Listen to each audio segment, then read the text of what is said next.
بسم اللہ الرحمن الرحیم۔ السلام علیکم ورحمۃ اللہ وبرکاتہ۔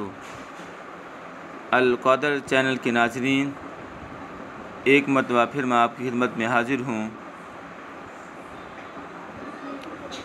آج ہم بات کریں گے بری عادات سے اجتناب، جن میں سے ایک تکبر ہے۔ پہلا سپارہ ہے، سورۃ البقرہ ہے، آیت نمبر 33 ہے۔ رب کریم ارشاد فرماتے ہیں، وَإِذْ قُلْنَا لِلْمَلَائِكَةِ اسْجُدُوا لِآدَمَ فَسَجَدُوا إِلَّا إِبْلِيسَ۔ ترجمہ ہے، اور یاد کرو جب ہم نے فرشتوں کو حکم دیا کہ آدم کو سجدہ کرو تو سب فرشتوں نے سجدہ کیا سوائے ابلیس کے۔ اس نے انکار کیا اور تکبر کیا اور وہ کافروں میں سے ہو گیا۔ نبی کریم صلی اللہ علیہ وسلم کا فرمان ہے، جس شخص کے دل میں رائی کے دانے کے برابر بھی تکبر ہوگا وہ جنت میں داخل نہیں ہوگا۔ یہ صحیح مسلم کی حدیث ہے۔ تو سامعین و ناظرین، انسان کو اپنے آپ کو افضل اور دوسروں کو حقیر سمجھنا تکبر ہے۔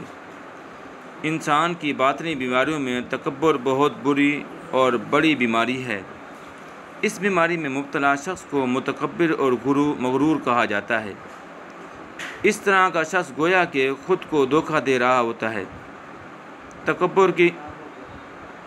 تکبر کی 3 مختلف صورتیں ہیں۔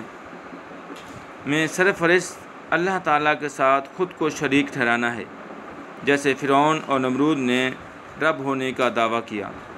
دوسری صورت یہ ہے کہ انبیاء رسول علیہ السلام کے مقابلے میں خود کو بڑا سمجھا جائے اور اللہ کی طرف سے مبعوث کی گئی ان عظیم شخصیات سے بغض رکھا جائے، ان کی اطاعت و پیروی نہ کی جائے۔ تیسری صورت یہ ہے تکبر کی، دوسرے انسانوں کے مقابلے میں خود کو بڑا تصور کیا جائے اور انسانی مساوات کے تصور کو بھی قبول نہ کیا جائے۔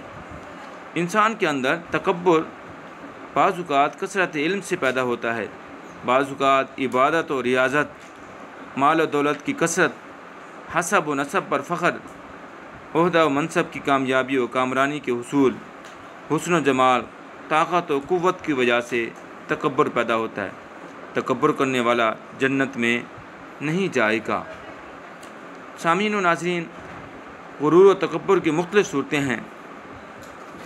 حق بات کا انکار کرنا، دوسروں کو حقیر جاننا، زمین پر اکڑ کر چلنا، کپڑے زمین پر گھسیٹتے ہوئے چلنا، اپنے سے کم مال و دولت والے کے پاس بیٹھنے سے نفرت کرنا اور اس کے ساتھ بیٹھ کر کھانا کھانے کو ناپسند کرنا۔